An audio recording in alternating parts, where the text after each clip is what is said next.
They're able to see themselves in the stories, and it's therefore so much easier for them to put it into practice in their own lives. So the storytelling and the activities that form part of the program makes all the difference.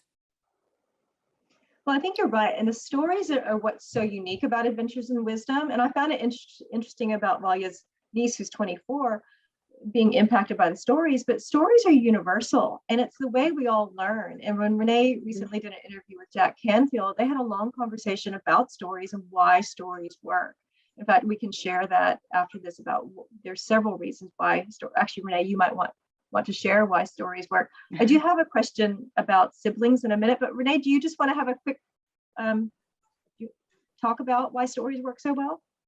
Well, I could do a real quick on it. I mean, the bottom line is brain science. And what happens is when children, and us grown-ups too, whenever we're hearing facts, the region of our brain that's stimulated is the region that turns words into meaning. However, when we hear a story, not only is that intellectual region of the brain stimulated, but also the emotional and physiological centers as well. So because more regions of our brain are stimulated and involved in it, it creates this experience. And experience is what creates learning, it creates memories, it's what we remember and hold on to. And it's why this is such powerful work with children. And as you know, as coaches, I mean, y'all talked about Canville and Camp Canville, several of you did, and the Gold Hearts. I mean, the way our stories in the system is structured is to have kind of anchoring questions to refer back to the story so that the children remember the key lessons from that story. So for example, you know, a child who is maybe getting down on themselves and they're struggling a little bit with self-confidence, just reference the story. What would this look like if you're living in Canville?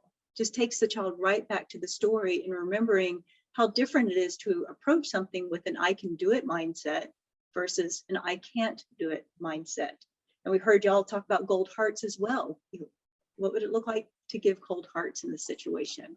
So that's the power of stories. And, you know, I'm feeling it in my body just talking about the stories and, you know, remembering them myself and using them with my own children and myself in my own. I tell myself all the time, Renee, put on your power goggles. It is just such a powerful way to remember myself, or to remind myself that I can stand in my power, choose how I'm facing the situation in a way that's going to empower me. So that's, we'll stick to that part of it. And it's just, plus, you know, it's just plain fun.